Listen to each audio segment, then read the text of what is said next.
और सीधे लिए चलते हैं लोहरदगा, जहां राजनाथ सिंह जनसभा में मौजूद हैं और अभी एक सभा को संबोधित करने जा रहे हैं। 4.5 घंटे के लिए युद्ध रुक गया और 22,000 हमारे भारत के बच्चे वहां से चलकर भारत आ गए। यह है हमारा भारत।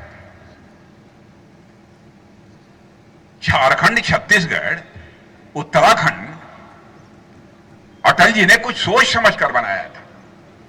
उत्तराखंड का विकास हो रहा है, छत्तीसगढ़ में लगातार 3 बार सरकार थी, उसका विकास तेजी के साथ हो रहा है। क्या कारण है कि झारखंड का विकास नहीं हो रहा है? यहां जो झारखंड मुक्ति मोर्चा के मुख्यमंत्री जो बनते हैं उनका तो विकास होता है, लेकिन झारखंड राज्य का विकास नहीं हो रहा है। क्या कारण है? मैं आप लोगों से कहना चाहता हूं, आप इस पर गंभीरतापूर्वक विचार करिए कि क्या कारण है। हालत यह हो गई है, मुख्यमंत्री बनेंगे तो यही बनेंगे। संकट की घड़ी में थे चंपई सोरेन, मुख्यमंत्री बन गए। बहनों भाइयों, चंपई सोरेन बने थे तो संकट की घड़ी में उन्होंने कुछ महीने तक सरकार चलाई और आप निकलते ही चंपई सोरेन को ठोकर मारकर बाहर कर दिया। क्या पड़ा था चंपई सोरेन को? 3 महीना यदि मुख्यमंत्री चंपई सोरेन रह जाते तो क्या बादल नीचे गिर पड़ता, आसमान नीचे गिर पड़ता? क्यों नहीं आपने रहने दिया? नहीं, मुख्यमंत्री यदि कोई रहेगा तो हमारे परिवार का ही मुख्यमंत्री रहेगा। बहनों भाइयों, और मैं विशेष रूप से आदिवासी भाइयों से कहना चाहता हूं, इसके बारे में आप सोचिए।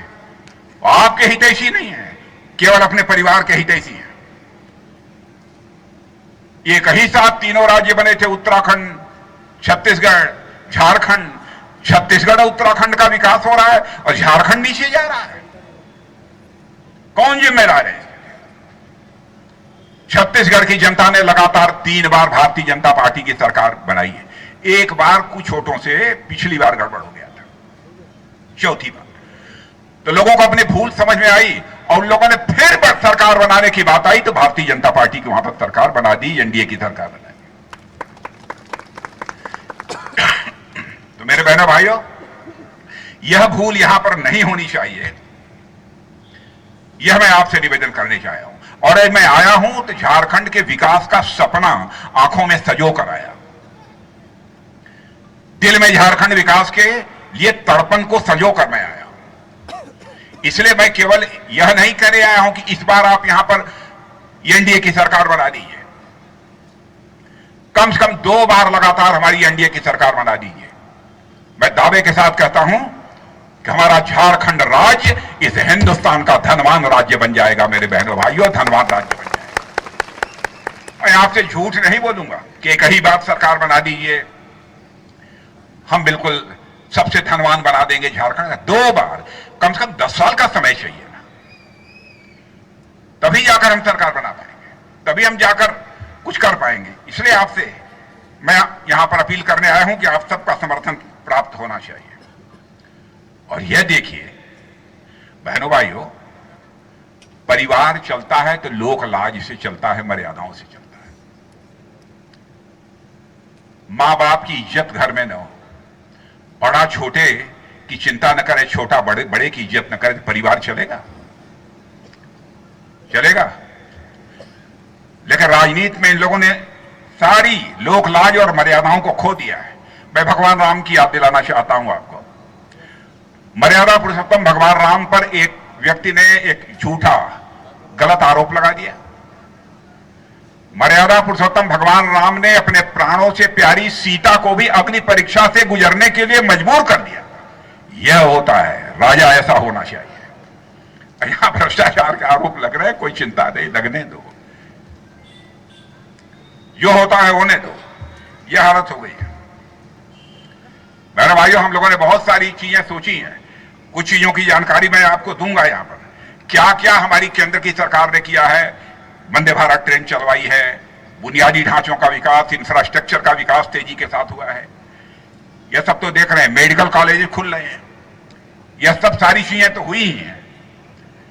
और साथ ही साथ मैं एक बात और आपसे मैं कहना चाहूंगा, झारखंड के 3 स्पीड ब्रेकर हैं। स्पीड ब्रेकर जानते हैं कि नहीं? आप जानती हो स्पीड ब्रेकर किसी को मालूम है कि नहीं? नहीं मालूम है। गाड़ी जब चलती है तो यहां ऊंचा बना दिया जाता है सड़क पर, उसी को स्पीड ब्रेकर कहते हैं, ठोकर बोलते हैं। ठोकर जानते हैं ना? तो झारखंड के विकास के 3 ठोकर हैं, झारखंड मुक्ति मोर्चा, आरजेडी और कांग्रेस। मैं दावे के साथ कहता हूं, इन तीनों से झारखंड की छुट्टी कर दो, इस झारखंड राज्य के विकास को दुनिया की कोई ताकत रोक नहीं सकती है। मैं यह दावे के साथ कहता हूं, इसकी छुट्टी कर दो। सवाल यह है कि यदि हम आएंगे तो करेंगे क्या?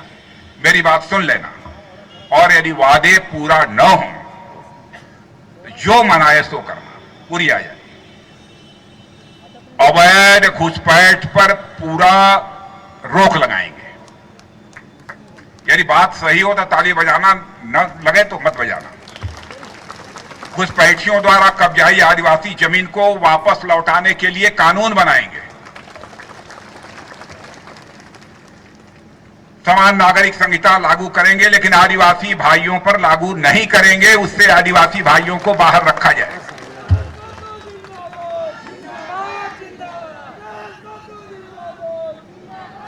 और वन अधिकार पट्टों का भी वितरण सुनिश्चित करेंगे। हमारे आजसू के नेता सुदेश महतो जी आ गए, और आप जानते हैं हम लोगों की बहुत पुरानी, हमारी पार्टी की और इनकी बहुत पुरानी दोस्ती है, और हमारे छोटे भाई की तरह बराबर, आज से नहीं लगभग 15-20 वर्षों से इनके साथ हमारा रिश्ता है। और छोटे मुकदमे जो अनुसूचित जाति और अनुसूचित जनजाति के लोगों के ऊपर वन विभाग द्वारा दर्ज कराए गए हैं, उसकी जांच कराकर जो अनावश्यक मुकदमे दर्ज हुए हैं उसकी समीक्षा करके उनको समाप्त करेंगे। एक बात बड़ी जानदार है, गोगो दीदी योजना। गोगो दीदी योजना सुना है कि नहीं सुना है? ये गोगो दीदी योजना के माध्यम से हर महीने की 11 तारीख को जितनी माताएं बहनें बैठी हैं, सभी महिलाओं के खाते में 2100 रुपया पहुंच जाएगा। 12 तारीख को निकाल लेना। 500 रुपये में एलपीजी गैस सिलेंडर चलेगा? चलेगा कि दौड़ेगा? दौड़ेगा दौड़ेगा दौड़ेगा। और 500 रुपये में गैस सिलेंडर तो मिलेगा ही, लेकिन 2 मुफ्त में भी मिलेगा। ये तो बुलेट ट्रेन जैसा चलेगा। और उसका रोजगार की बातें हम लोगों ने की हैं, वो तो करेंगे। और साथ ही साथ जो बीए और एमए कर लिए हैं, जिनको नौकरी नहीं मिली है, उनको कम से कम 2 वर्ष के लिए प्रति महीना 2000 रुपया मुहैया कराया जाएगा। और जैसे यहां पर धांधली हुई है ना बहुत सारी नियुक्तियों में, वह धांधली फिर कोई मां का लाल नहीं कर पाएगा। फूलो झानो पढ़ो बिटिया योजना के तहत राज्य के गरीब और पिछड़े वर्ग के प्रत्येक बालिका को, ध्यान से सुन लीजिए, हर लड़की को केजी से लेकर पीजी तक, यानी नीचे से लेकर एमए तक मुफ्त शिक्षा दी जाएगी। मुफ्त, नो फीस। चलेगा कि नहीं? ये भी चलेगा। और मेडिकल कॉलेज सब बनाएंगे, सब बहुत सारी चीजें हैं। और मातृत्व सुरक्षा योजना हम लोगों ने तय किया है, प्रत्येक गर्भवती महिला को 6 पोषण किट, और साथ ही साथ हर गर्भवती महिला को 21,000 रुपये की सहायता प्रदान की जाए। अब क्या धान पैदा करते हैं कि नहीं? ठीक ठाक होता है तो एक आप सरकार बना दीजिए, उसके दूसरे तीसरे महीने से 3100 रुपया प्रति क्विंटल की दर से धान बेचिए। 3100 रुपया प्रति क्विंटल देंगे। बिना कटनी बिना छटनी के पूरे वजन का पैसा खरीद के 24 घंटे के अंदर आपके खाते में जमा कर दिया जाए। आरक्षण के बारे में मैं कहना चाहता हूं, गुमराह कर रहे हैं हमारे विरोधी। मेरे बहनों भाइयों, मैं कहकर जा रहा हूं, किसी माई के लाल ने दूध नहीं पिया है कि आरक्षण को समाप्त कर दे। आरक्षण किसी भी सूरत में समाप्त नहीं होने पाए, केवल आपको गुमराह करते हैं। अभी तक हमारी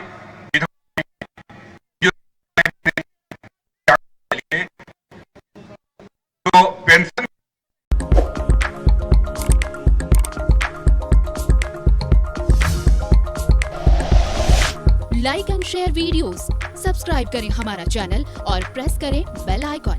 News 11 भारत, सच है तो दिखेगा।